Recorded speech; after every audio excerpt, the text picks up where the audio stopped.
Na década de 1970, o cemitério de Highgate, em Londres, virou o centro de uma lenda urbana que conquistou a imaginação de todo o país.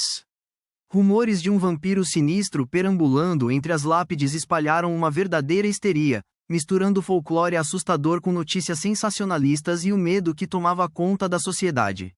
Essa história arrepiante gerou uma febre de caças a fantasmas, grupos secretos de investigação e noites sem dormir, marcando de forma inesquecível a história assustadora de Londres. Ficou curioso? Então, mergulhe nos detalhes fascinantes e assustadores desse capítulo inesquecível do folclore britânico. As sombras dos anos 60 e 70. No final dos anos 1960 e começo dos anos 1970, a Grã-Bretanha passou por uma verdadeira transformação social. O período de austeridade pós-guerra deu lugar ao rock and roll, ao movimento feminista e a ativismo político. E nesse clima de mudança, surgiu uma forte vontade de se conectar às raízes e à identidade, despertando interesse por lendas antigas e folclore local, colocando uma nova energia nas velhas histórias e medos de outrora. O declínio da cidade e o crescimento da cultura underground de Londres criaram uma atmosfera carregada de mistério e inquietação. O cemitério de Highgate, com sua arquitetura gótica e sua história pesada, virou um imã para quem tinha fascínio pelo macabro, incluindo goths, místicos e aventureiros em busca de emoções.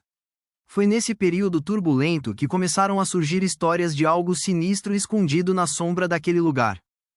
Os veículos de comunicação começaram a divulgar relatos de avistamentos estranhos. Jornais locais publicaram histórias sensacionalistas sobre uma figura alta e sombria, vista entre as lápides, com olhos que brilhavam e iluminavam a noite. Esses relatos misturavam antigas superstições com medos modernos, criando um ambiente perfeito para a formação de uma lenda. O nervosismo da população com o crime, a instabilidade política e os fenômenos inexplicáveis ajudou a criar uma atmosfera onde histórias sobrenaturais fizeram mais sentido.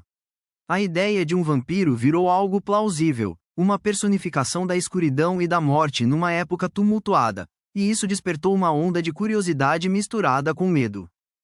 Analisadores e folcloristas posteriormente disseram que esses relatos refletiam uma necessidade da sociedade de enfrentar a mortalidade e o desconhecido. O cemitério, que era originalmente um espaço sagrado, virou um lugar de horror, representando medos mais profundos de morte, decomposição e o sobrenatural que a sociedade ainda tentava entender e aceitar em meio às mudanças rápidas do mundo. As avistagens começaram a noticiar objetos no céu, e logo uma sensação de pânico tomou conta. As pessoas ficaram assustadas, sem entender exatamente o que estavam vendo, e o medo se espalhou rapidamente. No final de 1970, começaram a surgir relatos de uma figura alta, escura e com olhos que brilhavam no escuro.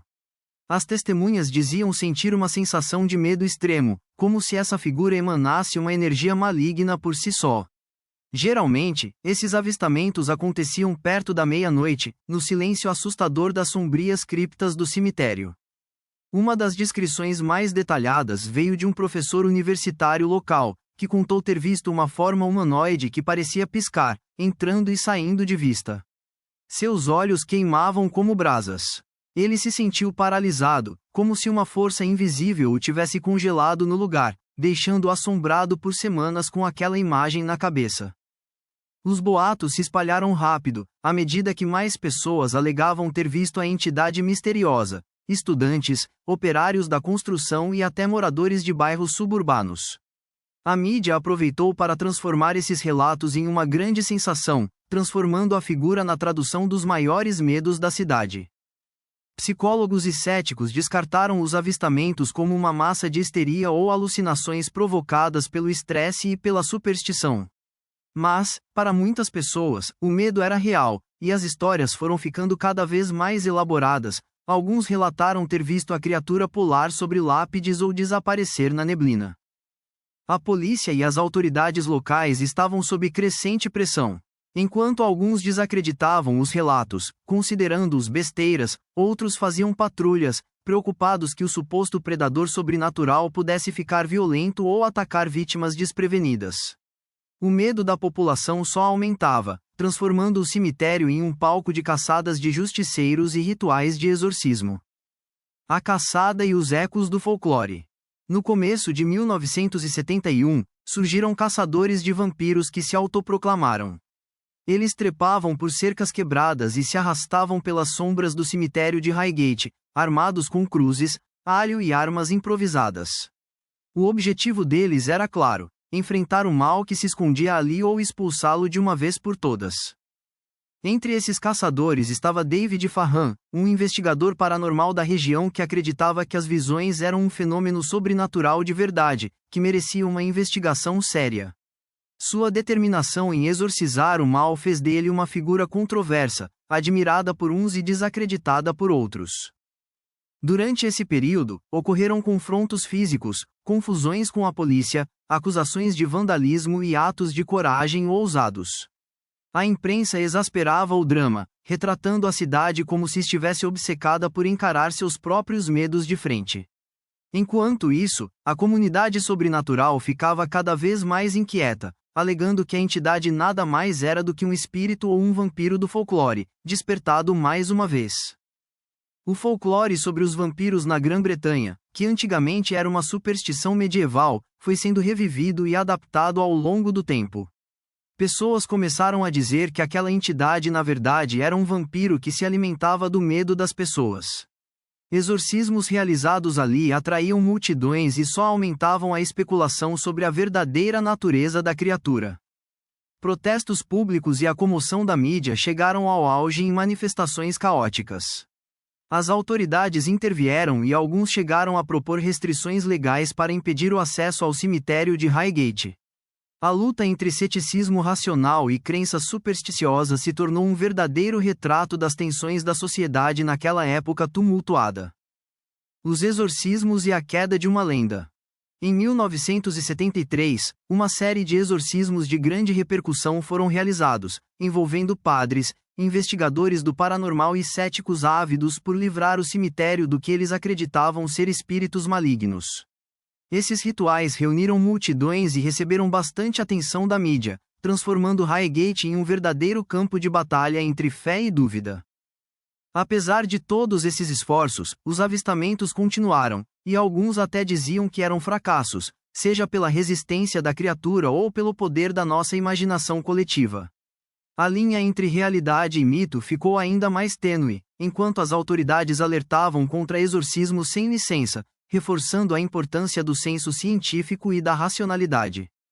Algumas testemunhas disseram que a criatura parecia zombar das tentativas de exorcismo, aparecendo e desaparecendo à vontade, emitindo um silêncio estranho e fora do comum. Outras alegaram que os olhos brilhantes do ser tinham uma espécie de hipnose, quase humana, despertando uma mistura de medo e fascínio. A mídia transformou esses acontecimentos em notícias sensacionalistas, aumentando o clima de paranoia entre o público. As opiniões dos especialistas também variaram bastante. Alguns cientistas descartaram as testemunhas como alucinações, enquanto outros, como os espiritualistas, insistiam que havia uma presença sobrenatural. A lenda continuou, se consolidando como uma mistura complexa de mito, medo e folclore. No final dos anos 70, relatos policiais e investigações indicam que os avistamentos tinham diminuído, mas nunca desaparecido completamente. A lenda do vampiro de Highgate havia ganhado vida própria, tornando-se um símbolo do lado mais misterioso e obscuro de Londres, uma história que ficou eternamente entre o folclore e a realidade. Heranças do passado e reflexões do presente. Hoje, o cemitério de Highgate continua sendo um importante ponto de interesse histórico, mas a história do vampiro ainda encanta escritores, cineastas e entusiastas do paranormal. Ela nos lembra de como o medo pode ser ampliado em tempos de incerteza, transformando-se em uma lenda que fica gravada na memória coletiva.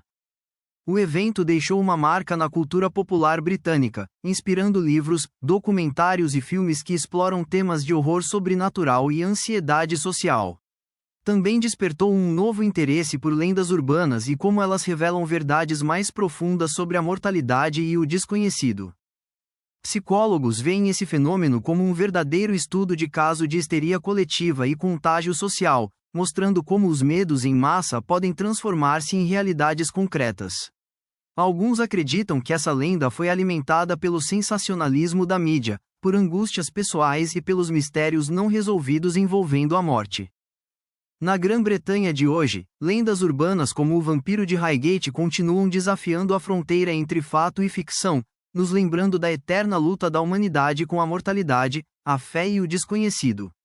Essa história persiste porque toca em nossos medos universais da morte e da escuridão que há além da nossa compreensão. Apesar de não haver provas concretas, o vampiro de Highgate continua sendo uma referência cultural. Um símbolo de uma sociedade que encara medos modernos que parecem viajar no tempo, mostrando como lendas podem moldar nossa identidade e desafiar a razão de forma marcante.